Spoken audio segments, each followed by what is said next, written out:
Hi, my name is Anna. Welcome to, bless you. Oh my goodness.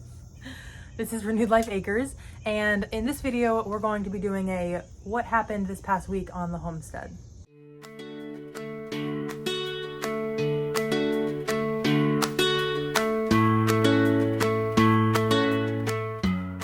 This video is going to be a little different. We have been very busy with a lot of different things around our little homestead here, and I just want to share them with you. A little different than the other videos I've posted so far, but I want to try to keep a consistent video a week, and this is what I've had time for, so this is what we're going to do. First things first, we are going to Mexico on a little family vacation for a week in less than a week. So we've been trying to do a lot of things around the house and the property to get it ready for us being gone for a week.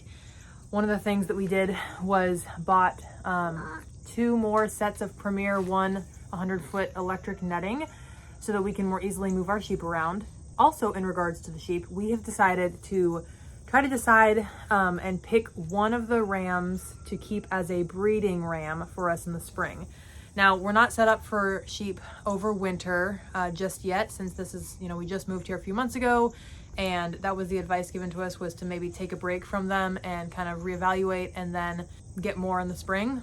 But we kind of like the idea of keeping one of the original animals on our homestead. So I reached out to some people on the internet and found a farm that I think would be a good place to host one of our rams. They're going to use him to breed their ewes, and they're going to feed him and house him over the winter for us, and then we're going to get him back in the spring and hopefully then add 2 additional older ewes with him so that they can be our breeding pair of 2 or 3 ewes with 1 ram, and then we will be hopefully set up to keep them the following winter. So it'll give us a little over a year to prepare for that. So we've been trying to decide which one to keep, what characteristics between each of them would be best to produce good lambs. We've also picked and sold over 300 pounds of pears after our pick a pear event, and we've picked an additional about 100 more pounds that we're going to keep for ourselves.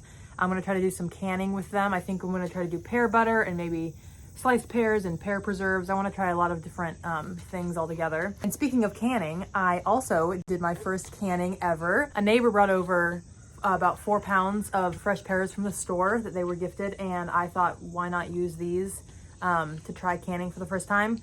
I was kind of scared to try canning because it seems a little daunting, and what if I suck at it? But it turned out great. I got 5 pints of sliced peaches in a simple syrup, and we haven't opened one yet, but I'm super excited to see how it tastes, and I hope it tastes good. I'm gonna go ahead and roll the footage from yesterday when I was canning. Please excuse my PJs. It was very early in the morning when I decided to do this. So like I said, our neighbor brought about a little over 4 pounds of fresh peaches from the store that somebody had given him, and we ate through a few of them, and then I didn't know what to do with the rest, so I decided now would be as good a time as any to do some canning for the first time, and there wouldn't be much of a loss of money or anything if it didn't turn out well. So I found a recipe online. I sterilized the jars. I tried to get the peaches skin to come off, but it did not want to do that, so I had to use a peeler like you saw in that other photo. And then I sliced up the peaches, made a simple syrup with about half the syrup that the recipe called for, and then I got everything put together and the lids on and put them in the canner, and by that point everything had been going well. The issue that I had was when I was done canning, I took the lid off of the canner, and then I saw some bubbles coming up from the jars. And then I took the jars out of the water too soon, which I didn't realize I shouldn't do because the recipe didn't say it. And there was some siphoning of the juices from the inside of the jars. And I thought I had lost 4 out of the 5 and that they hadn't sealed well. But after letting them sit for almost 24 hours, they all sealed properly. And I was super happy that my first canning experience went off without a hitch. We also bought a little metal shed that we have to put together, which is proving harder than I thought, but we bought it and people put them together, so I know we can figure it out. We're going to use that to store all of the new lawn equipment that my mom brought us when she moved here, we don't want to use the shed that we currently have that was on the property when we bought it. It's a little sketchy. It could fall over at any point. There's wasps in it. There's bad electricity.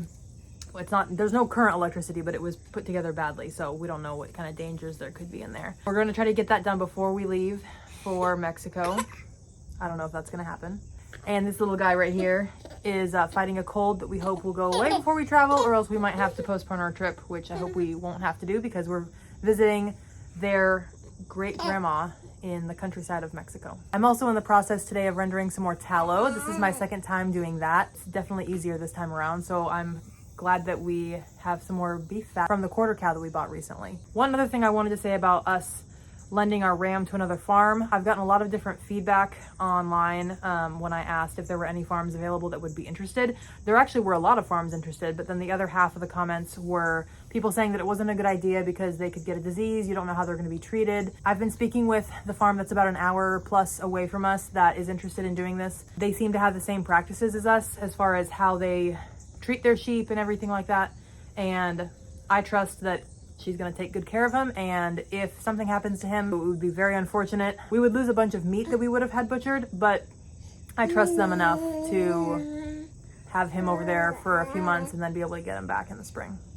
And with that being said, thank you so much for watching this video, and we hope to see you back here next week.